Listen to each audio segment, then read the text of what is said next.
Student, आज हम पढ़ रहे हैं क्लास 11 व्यवसायिक अध्ययन के अंदर यूनिट 2 का चैप्टर नंबर 4 व्यवसायिक संगठन के स्वरूप। और आज का टॉपिक है हमारा कंपनी और साझेदारी में अंतर। ये कंपनी व्यवसाय और साझेदारी व्यवसाय में क्या अंतर होता है, तो हम स्टार्ट करते हैं। इसके पहला पॉइंट है समावेलन व पंजीयन। तो कंपनी की स्थापना कंपनी अधिनियम के अंतर्गत की जाती है तथा इसका पंजीयन अनिवार्य होता है। साझेदारी की स्थापना सरलता से बिना किसी कानूनी प्रबंध के की जा सकती है तथा इसका पंजीयन अनिवार्य नहीं है।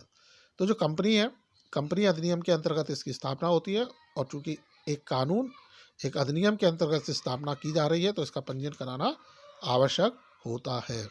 जबकि साझेदारी की जो सरलता होती है वह आसानी से हो जाती है, उसकी स्थापना आसानी से हम कर सकते हैं, उसमें किसी तरह का कोई कानूनी प्रतिबंध या रोक टोक नहीं होती है। तो ऐसी स्थिति में इसका पंजीयन कराना अनिवार्य नहीं, ऐच्छिक होता है। यदि कोई फर्म चाहे तो वह अपने साझेदारी फर्म का पंजीयन करा सकती है। दूसरा है पूंजी। कंपनी बड़ी मात्रा में अंश निर्मित कर सकती है तथा बहुत बड़ी मात्रा में पूंजी एकत्र कर सकती है। साझेदारों में साझेदारों द्वारा प्रदत्त सीमित पूंजी प्राप्त हो जाती है। यानी जो पूंजी है कंपनी के अंदर, कंपनी अपने अंशों को निर्गमित करके या अपने अंशों को बड़ी मात्रा में निर्गमित करके बड़ी मात्रा में पूंजी एकत्रित कर सकती है, पूंजी इकट्ठी कर सकती है। जबकि जो साझेदारी व्यवसाय होता है उसके अंदर साझेदारों द्वारा जो पूंजी लगाई जाती है उनकी पूंजी बस उतनी ही होती है या वहाँ तक सीमित होती है। अगला है सदस्य संख्या। तो कंपनी में जैसा अपन ने पढ़ा था कि जो निजी कंपनी होती है उसके लिए कम से कम 2 सदस्य और सार्वजनिक कंपनी के लिए कम से कम 7 सदस्य होते हैं। और इसमें जो सदस्य संख्या है 50 या कुछ भी हो सकते हैं, यानी कम से कम निजी कंपनी की दशा में कम से कम 2 और सार्वजनिक कंपनी की दशा में कम से कम 7 सदस्य होने चाहिए। और अधिकतम सदस्य कुछ भी हो सकते हैं, उन पर कोई रोक टोक नहीं है। जबकि साझेदारी व्यवसाय के अंदर न्यूनतम 2 सदस्य तथा अधिकतम 20 सदस्य होना आवश्यक है, यानी कम से कम 2 या अधिकतम 20 सदस्य साझेदारी फर्म में हो सकते हैं। अगला है वैधानिक अस्तित्व।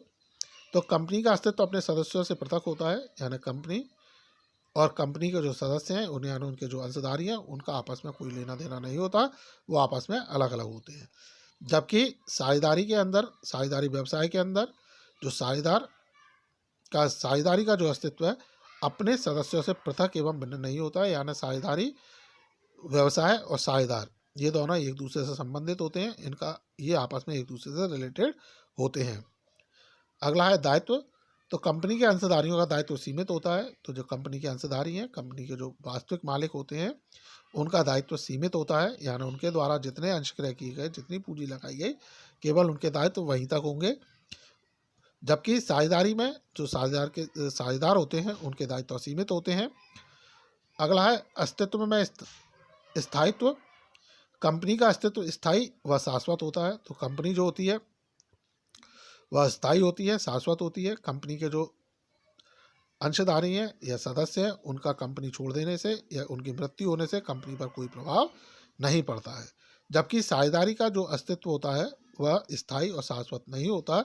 जैसे ही किसी साझेदार की मृत्यु हो जाए या किसी साझेदार के द्वारा फर्म को छोड़ दिया जाता है तो ऐसी स्थिति में साझेदारी समाप्त हो जाती है। अगला है हितों का हस्तांतरण। कंपनी में अंशधारी अपने हितों का हस्तांतरण अंशों के स्वतंत्र क्रय विक्रय द्वारा आसानी से कर सकते हैं। तो जो कंपनी होती है उसके अंदर जो कंपनी के सदस्य हैं, जो अंशधारी हैं, वो अपने अंशों को आसानी से क्रय विक्रय करके अंशों को हस्तांतरित कर सकते हैं या अपने हितों का हस्तांतरण कर सकते हैं।